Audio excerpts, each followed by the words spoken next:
விஷுவலஜி நேயர்களுக்கு வணக்கம். இன்றைக்கி நம்ம பார்க்க போகிற படம் வந்து விடுதலை 2.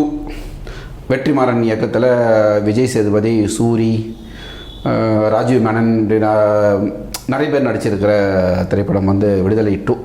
ஃபஸ்ட்டு இந்த படத்தை பார்க்குறதுக்கு, இந்த படத்துடைய விமர்சனத்தை பார்க்கறதுக்கு முன்னாடி ஒரு சின்ன விஷயம் உங்களுக்கு சொல்லிடுறேன். இந்த மாதிரியான ஒரு கதை கண்டிப்பாக ஒரு அறிமுக இயக்குனர் எடுத்திருந்தால் நம்ம மக்கள் பார்வையில் என்ன வந்திருக்குன்னு சொன்னால், இவன் யாரும் வந்துட்டான் கருத்து கந்தசாமியை கருத்து சொல்கிறதுக்கு வந்துட்டான் அப்படின்ற பேர் தான் வரும். இன்னொன்று, வெற்றிமாறன் இந்த படத்தை எடுத்திருக்கிறாரு அப்படின்றதுக்காகவே இந்த படத்தை வந்து நம்ம தலைமையில் வச்சும் கொண்டாடவும் முடியாது. ஏன்னா இதே வெற்றிமாறன் இந்த படம் முதல் படமாக இருந்திருந்தால் கண்டிப்பாக நம்மளுக்கு வந்து சொன்ன மாதிரி இவர் யாரோ புதுசாக வந்துட்டார் கருத்து சொல்கிறதுக்கு, கம்யூனிஸ்டத்தை பற்றி பேசுகிறதுக்கு வந்துட்டார் அப்படின்ற மாதிரி தான் நம்ம பேசியிருக்கோம். அந்த பார்வையில் தான் படமும் இருக்குது. சரி, நம்ம படத்துக்கு போவோம். முதல் பாட்டில் வந்து விஜய் சேதுபதி கைது பண்ணி ஸ்டேஷன் வச்சுருக்காங்க. அதோடு முடியுது. அங்கே வந்து சூரிய வந்து அவங்க அம்மாவுக்கு வந்து ஒரு லெட்டர் எழுதுகிறாரு இவருடைய பற்றி. அப்படி ஆரம்பிக்குது இந்த படத்துடைய கதை. இப்போ இந்த படத்தில் பார்த்திங்கன்னா சூரியோட கேரக்டர் நம்ம ஏற்கனவே போன படத்தில் டிசைன் பண்ண கேரக்டர் தான். அதில் எந்த மாற்றம் இல்லை. அதே மாதிரி சார் சொல்லுங்கள், சார் சொல்லுங்கள், ஐயா சொல்லுங்கள், சார் சொல்லுங்கள், இந்த மாதிரியான ஒரு வெகுஜையான ஒரு கேரக்டர் தான். ஸோ இதில் வந்து சூரியோட கேரக்டர் வந்து கொஞ்சம் கம்மியாக பண்ணி தான் சூர்யா ஒரு நிறைவாக பண்ணியிருக்கார். அடுத்தது வந்து மெயின் கேரக்டர் வந்து விஜய் சேதுபதி கேரக்டர். இந்த விஜய் சேதுபதியோட கேரக்டர் வந்து எதை நோக்கி பயணிக்குது அப்படின்னு சொல்லிட்டு பார்த்திங்கன்னா ஒரு குழப்பமான ஒரு கேரக்டர் தான். ஏன்னா முதல்ல வந்து ஒரு சாதுவான பள்ளி ஆசிரியராக இருக்கிறாரு. அதுக்கப்புறமேட்டுக்கு வந்து உண்மையை பேசணும்னு சொல்லிட்டு பண்ணையார்கிட்ட அடி வாங்குறாரு. அதுக்கப்புறமேட்டுக்கு கம்யூனிசத்தில் பார்த்தீங்கன்னாக்கா எதையும் போராடி பெறக்கூடிய கம்யூனிசத்தை நோக்கி போகிறாரு. அப்புறம் பார்த்தா திடீர்னு வந்து வன்முறையை கையில் எடுக்கிற கம்யூனிஸ்ட்டாக மாறுறாரு. கத்தி எடுத்தால் தான் நம்மளுக்கு வந்து எது ஒன்று கிடைக்கும், நம்ம வந்து அடித்து தான் போடணும் நம்மளுக்கு தேவையான உரிமை அப்படின்ற மாதிரி மாறுறாரு. கடைசியாக என்ன பண்ணுறாரு, வெடிகுண்டெல்லாம் தயார் பண்ணி வைக்கிற அளவுக்கெல்லாம் போகிறாரு. அதுக்கப்புறமேட்டுக்கு வந்து அந்த வெடிகுண்டு விபத்தில் இவர் சார்ந்தவன் இறந்தவனே இவர் வந்து திருந்திறார். அப்போ மற்றவங்க வந்து சாகும்போது வந்து திருந்தலை. நல்லா பார்த்துங்க, மற்றவங்க சாகும்போது திருந்தலை அவர் அந்த இதுவில். மற்ற உயிர்களும் போகுது. அதாவது என்னென்னா இவர் அதிகார வர்க்கத்துக்கு எதிராக போராடும் போது அந்த அதிகாரிகள் மட்டும் சாகலையே, கூட இருக்கிறவங்களும் சேர்ந்துல சேர்த்துருக்காங்க. அதுக்கெல்லாம் ஃபீல் பண்ணலை. இப்போ இது வந்து வெடிகுண்டு தயார் பண்ணும்போது இவருடைய தோழர்கள் இறந்த உடனே என்ன பண்ணுறாரு, எல்லாத்தையும் விட்டுட்டு வன்முறை கையில் வேண்டாம் அப்படின்ற மாதிரி இந்த மாதிரி ஒரு முரண்பாடாக மாறி மாறி மாறி மாறி ஒரு நிலையான கருத்து கொண்ட ஒரு கதாபாத்திரமாக இல்லை விஜய் சேதுபதியோட கதாபாத்திரம். அதே மாதிரி இவருடைய கேரக்டர் வந்து கிஷோர் வந்து அவர் வந்து ஒரு நேர்மையான கம்யூனிஸ்டர். எதையாக இருந்தாலும் ஒரு போராடி நேர்மையான முறையில் தான் பெறணும் அப்படின்ற மாதிரி ஒரு கேரக்டர். அது அவருடைய கேரக்டர், அவர் தன்னுடைய பங்கு சிறப்பாக செஞ்சுருக்காங்க. அடுத்தது வந்து மஞ்சு வாரியர் ஏன்னோ கதையில் ஒட்டலை. அவங்க வந்து ஒரு தனியாக தான் தெரியுறாங்க, ஒரு துண்டாக தான் தெரியுறாங்க. அவங்களுக்கு வந்து அந்த கேரக்டர் வந்து சூட் ஆகலை. ஒரு பிரியாமணி மாதிரி ஒரு ஆர்டிஸ்ட் போட்டு ரொம்ப நல்லா இருந்திருக்கும். மஞ்சு வாரியர் நல்லா நடிக்கிறாங்க, ஆனால் நம்ம ஒட்டலை, அந்த கேரக்டரு கூட வந்து ஒட்டலை. சேத்தன் வந்து அந்த ஃபஸ்ட் பார்ட்டில் பார்த்து அதே ஒரு வில்லத்தனம், அதே ஒரு வெஞ்சன்ஸ், ஒரு திமுறித்தனம் கலந்த அந்த ஒரு கேரக்டர் தான். ராஜீவ் மேனன் அஸ்விஷோர் ஒரு ஹோம் செக்ரட்டரி. அவர் என்ன அந்த அதிகாரத்தில் இருக்கவங்க என்ன பண்ணுவாங்களோ அதுதான் பண்ணுறாங்க. கௌதம் மேனனுக்கும் இதில் வந்து கொஞ்சம் கம்மியான போர்ஷன்ஸ் தான். ஃபஸ்ட் பார்ட்டில் இந்த அளவுக்கு இல்லை, ஒரு சின்ன மீட்டிங்கில் அது இதுன்னு சொல்லிட்டு வந்துட்டு போகிறாங்க. ஸோ இந்த மாதிரியான ஒரு கதைக்களமாக ஒரு குழப்பமாக தான் இருக்குது. குழப்பமான ஒரு விஜய் சேதுபதி கேரக்டர் வந்து எதை நோக்கி போகுதுன்னு தெரியல. அவர் வன்முறையை கையில் எடுக்கிறாரு, வேணான்றாரு, பேசிக்கிட்டே இருக்காரு. படத்தில் மிகப்பெரிய மைனஸ் என்னென்னா கருத்து.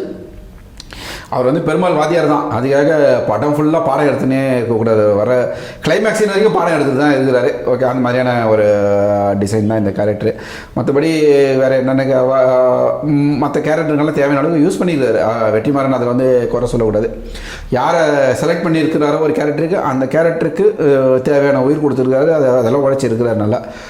படத்துடைய மிகப்பெரிய பலம் வந்து ஒளிப்பதிவும் லொக்கேஷனும்.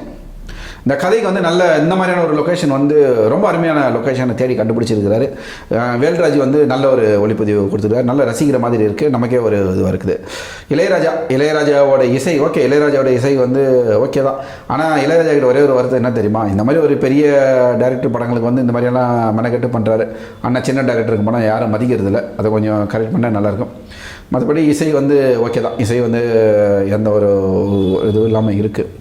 இன்னொன்று, இதில் வந்து ஒரு சில அரசியல் வந்து தேவையில்லாமல் பேசியிருக்காரு. ஏன்னா படம் ஃபுல்லாக வந்து கம்யூனிசம் அண்டு கருப்பு கொடி ரெண்டுத்தையும் கலந்து வச்சுருக்காரு. இப்போ வெற்றிமாறன் என்ன இருக்கார், முன்னாடி கம்யூனிஸ்ட் மாதிரி தான் பேசினார். ஆனால் இப்போ என்னன்றாரு, கருப்பு கொடி கம்யூனிசம். கருப்பு கொடி என்னென்ன திராவிடத்தை பயங்கரமாக ஆதரிக்க ஆரம்பிச்சார். பயங்கரமாக திராவிட அடிமையாகவே மாறிட்டு இருக்கிறாரு வெற்றிமாறன். நிறைய இடத்துல திராவிடத்தை பற்றி பேசிக்கிட்டே இருக்கிறார். திராவிடம் தான் வந்து இது பண்ணிச்சு. அதே மாதிரி ட்ரெயிலர் வந்து தெரிஞ்சுது ஒரு சீனில் வந்து நான் தலையை கொடுத்ததுனால தானே உன மாதிரி ஆளுங்களாம் படிச்சிருக்கீங்கன்னு ஒரு ஐஏஎஸ் ஆஃபீஸர் பார்த்து சொல்கிறாரு. அப்போது காமராஜர் காலத்தில் படித்தவங்க, கக்கன் காலத்தில் படித்தவங்களாம் முட்டா பசங்க. இவர் வந்து ட்ரெயினில் தலையை கொடுத்து தான் படிப்புக்காக வந்து தலை கொடுத்து படிக்க வச்சார். அவர் எந்த கேரக்டர் சொல்லியிருக்கிறாருன்னு உங்களுக்கு தெரியும். ட்ரெயின் வராத தண்டவாளத்தில் தலை வச்ச அரசியல் தலைவர் யாருன்னு எல்லாருக்குமே தெரியும். அதை வந்து ரொம்ப பெருசாக பேசியிருக்கிறாரு. மற்றபடி வெற்றிமாறன் வந்து இது வந்து கண்டிப்பாக திராவிட முழக்கமாக தான் இதை முழங்கியிருக்காரு. இன்னொன்று கம்யூனிஸ்டத்தை பற்றி பேசுகிறாரு. இவ்வளோ போல்டாக பேசுகிறோன்னு சொல்லிட்டு ஒரு கம்யூனிஸ்டத்தில் சிம்பிள் எங்கேயுமே யூஸ் பண்ணல. இதில் ஒரு சீன் வரும், ஒரு கல்யாணம் ஒன்று நடக்கும். யார் நம்ம விஜய் சேது பின்னாடி வந்து ஒரு கம்யூனிசம் கலரில் கொடுத்துருக்குறாங்க. ஒரு கம்யூனிஸ்ட் கட்சி ஆஃபீஸ்னு போகிறதுக்கு கூட அவருக்கு வந்து பயமாக இருக்குது. ஏன்னா இடது சாரியை போடுறதா வலது சாரியை போடுறதா என்ன போடுறதுன்னு தெரியல. அவர் வந்து அந்த ஒரு பயத்தில் இருக்கிறார். அந்த மாதிரியான ஒரு திரைக்கதை தான் பண்ணியிருக்காரு. இந்த படத்தில் இன்னொரு விஷயம் வந்து பார்த்திங்கன்னா, நம்ம வாத்தியார் கேரக்டரை வந்து ஒரு கேம்ப்லேருந்து இன்னொரு கேம்புக்கு நடக்க வச்சு கூட்டிகிட்டு போவாங்க. ரொம்ப ரொம்ப ரொம்ப ரொம்ப லென்த்தாக பண்ணியிருக்காரு. எதுக்காக அது அவ்வளோ தூரம் நடக்க வச்சு கூப்பிட்டு போகிறாருன்னே தெரியல. அவருடைய ஃப்ளாஷ்பேக்கை சொல்கிறதுக்கான கேப்பு கிடைக்கிற கேப்பு, அதாவது நடக்க வச்சு கூட்டிட்டு போகிற எப்படி கூட்டின்னு வந்து போட தான் போகிறாங்க.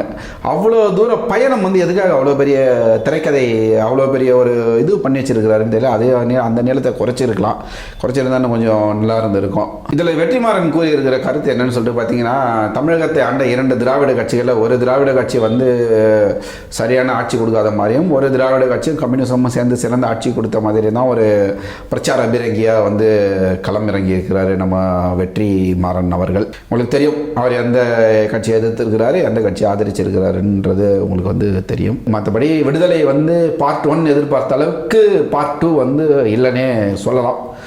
மறுபடியும் சொல்கிறேன், இது வந்து வெற்றிமாறனுக்காக நம்ம தலையில் வச்சு தூக்கி கொண்டாட வேண்டிய அவசியம் இல்லை. ஏன்னா இதே படம் வெற்றிமாறன் முதல் படமாக இருந்தால் நம்ம ஏற்கனவே சொன்ன மாதிரி தான், இவன் யாரா இவன் கருத்து சொல்கிறதுக்கு வந்துட்டான், பெரிய கருத்து கந்தசாமியான்னு சொல்லிட்டு தான் நம்ம மக்கள் கேட்டிருப்பாங்க. அவர் வந்து ஒரு ஜெயிச்ச டைரக்டர்ன்றதுனால ஆகா ஓஹோன்னு சொல்கிற அளவுக்கெல்லாம் படம் வந்து பெருசாக இல்லை.